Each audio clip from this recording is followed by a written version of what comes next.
Sir ये बताइए ना कि एचएससी 2027 एग्जाम की प्रिपरेशन हम लोग कैसे करें। चैप्टर जो है सॉल्यूशंस एंड आयोनिक इक्विलिब्रियम, ये दोनों चैप्टर को आप क्लब करके चल सकते हो पढ़ाई करने के लिए। 80-20 का तो जनरल एक रूल होता है ना, हम कहीं पर भी अप्लाई कर देते हैं 80-20 का रूल, पर एग्जैक्टली ये 80-20 का रूल है क्या। नमस्कार मेरे सागराइट्स एंड सागरिन्स, कैसे हो आप लोग? सब बढ़िया है भाई। आप लोगों के लिए एक कंप्लीट रोड मैप लेके आया हूं एचएससी एग्जाम 2027 के लिए। और ये जो रोड मैप है ना, वो स्पेशली बहुत ज्यादा इंपॉर्टेंट रहने वाला है, हेल्पफुल होने वाला है उन बच्चों के लिए जो एमएसटी सीटी की 2027 में एग्जाम देंगे, और वो भी फर्स्ट अटेम्प्ट देंगे दिसंबर में। उनके लिए एक कुछ बड़ा सरप्राइज जो है और बड़ी जो बातें हैं, कुछ और टिप्स जो है, वो भी मैं आप लोगों को बताने वाला हूं इसी वीडियो के अंदर। तो बेटा ध्यान से देखना है आप लोगों को, ठीक है। ये जो एचएससी एग्जाम है वो आपकी रहेगी लगभग आपकी फरवरी में, राइट। और उसके पहले दिसंबर में आपके पास में जो ये रहेगा फर्स्ट अटेम्प्ट के लिए एमएसटी सीडी आप लोग प्रिपेयर करोगे। अभी तक अगर आपने नहीं किया है स्टार्ट तो बेटा जल्दी से कर लेना चाहिए अभी आपने, क्योंकि 6 से 7 महीने अभी भी आपके पास में, मतलब टाइम है आपके पास में, अच्छे से प्रिपरेशंस आप लोग कर सकते हो। सर ये बताइए ना कि एचएससी 2027 एग्जाम की प्रिपरेशंस हम लोग कैसे करें। आइए बता देता हूं आपको कि क्या करना चाहिए एग्जैक्टली, ठीक है। इसलिए तो भाई मैं आया हूं यहां पर। देखो ये जो है क्लस्टर स्टडी मेथड, क्लस्टर का मतलब है क्लब करके चलना है ना। मैं स्पेशली बात करूंगा केमिस्ट्री के लिए। देखो केमिस्ट्री के अंदर 70 मार्क्स का जो आपका ये होता है, पेपर होता है, उसके अंदर कुछ एमसीक्यू टाइप के क्वेश्चंस होते हैं, कुछ शॉर्ट आंसर क्वेश्चंस होते हैं, वेरी शॉर्ट आंसर क्वेश्चंस होते हैं, शॉर्ट आंसर में न्यूमेरिकल भी आते हैं ना, लॉन्ग आंसर टाइप भी क्वेश्चंस होते हैं। तो इन सबको हमें टारगेट करके चलना है। और अब बेटा अगर आपका एम है कि 90 प्लस से भी ज्यादा परसेंटेज आपको चाहिए, 90 प्लस से ज्यादा परसेंटेज अगर आपको चाहिए, तो क्या करना पड़ेगा बेसिकली, है ना।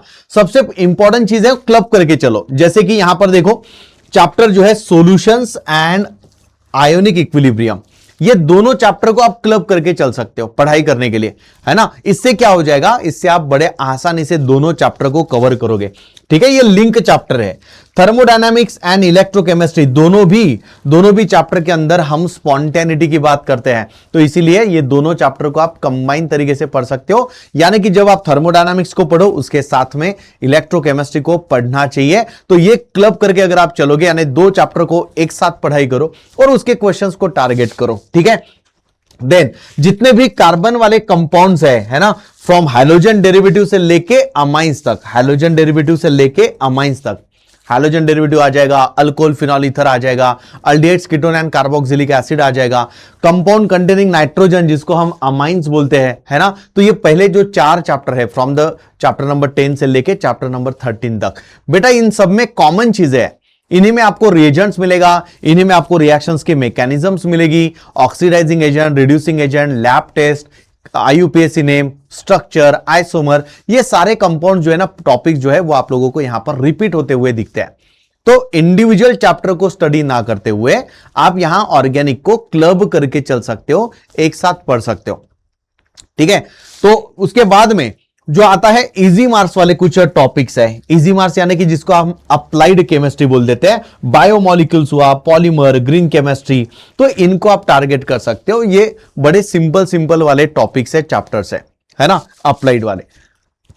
और इनके पीवाईक्यूज अगर आप प्रैक्टिस कर लोगे अच्छे से तो बहुत बढ़िया कर लोगे एग्जाम के अंदर, राइट। अब ये तो मैंने आपको बताया कि भाई इस तरीके से आप लोग प्रिपरेशन कर सकते हो, ये आपके प्रिपरेशन में 4 चांद लगा देगा। इस तरीके से अगर आप क्लस्टर मेथड यूज करोगे, है ना, कंबाइन करके चैप्टर्स को, तो बहुत अच्छे से आप लोग प्रिपेयर कर लोगे भाई। नाउ अब देखते हैं कि जैसे 80-20 का तो जनरल एक रूल होता है ना, हम कहीं पर भी अप्लाई कर देते हैं 80-20 का रूल, पर एग्जैक्टली ये 80-20 का रूल्स है क्या। क्योंकि केमिस्ट्री के अंदर आपको ना कुछ डेरिवेशंस मिलते हैं, डिराइव करके बताओ, है ना। मान लो इंटीग्रेटेड रेट लॉस, है ना, जैसे लिखा है मैंने यहां पर, इंटीग्रेटेड रेट लॉ आएगा फर्स्ट ऑर्डर के लिए, 0 ऑर्डर के लिए, है ना। तो ये जो डेरिवेशंस आते हैं, इन डेरिवेशंस को आपको करके रखना है। फिर न्यूमेरिकल्स आते हैं। मेनली क्या करना है बेटा, आपको पीवाईक्यूज देखना है ना, पीवाईक्यूज देखना है, वहां पर वैल्यूज को चेंज करो और सॉल्व करके देखो। तो ये मेथड आप अप्लाई कर सकते हो, ओके। फिर कुछ नेम रिएक्शंस आते हैं। अब नेम रिएक्शन में जैसा अल्डोल कंडेंसेशन हुआ, ओल्फ-किर्चनर रिएक्शन है, क्लेमेंसन रिडक्शन है ना। तो ये जो नेम रिएक्शंस होते हैं, इन नेम रिएक्शंस को लिखने की आपको प्रैक्टिस करनी चाहिए।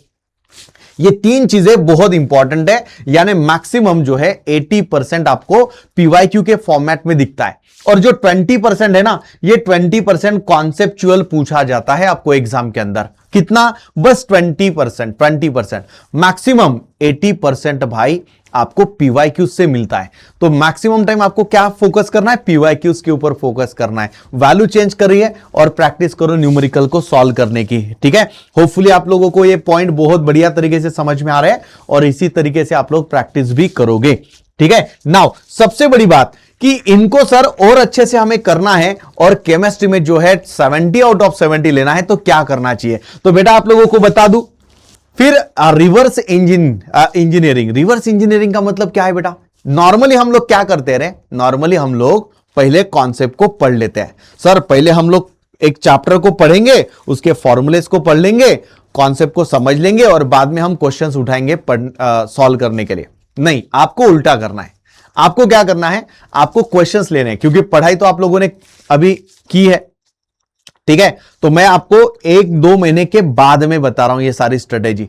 तो आप लोग क्या करना बेटा, आप लोग क्वेश्चंस को देखो और क्वेश्चंस में क्या लगता है, कैसे क्वेश्चंस के आंसर को रिप्रेजेंट करना चाहिए, कैसे और कौन से पॉइंट लिखे तो मुझे 2 मार्क्स मिलेंगे, 3 मार्क्स मिलेंगे, इसके बारे में सोचना है आपको, है ना। रादर कि आप चैप्टर को पढ़ो, नहीं, ऐसा नहीं करना है। चैप्टर को आप बाद में पढ़ो ना। जैसे आज मैंने क्वेश्चंस को उठा लिया, इंटीग्रेटेड रेट लॉ, मैंने देखा कि इसके ऊपर हमेशा क्वेश्चंस आता है, तो क्यों ना मैं इंटीग्रेटेड रेट लॉ का डेरिवेशंस पहले बना लूं अच्छे से, कि मुझे क्या क्या लिखना है 3 मार्क्स के लिए, है ना, वो प्रॉपरली मैं समझ लूं और उसकी लिखने की प्रैक्टिस करूं।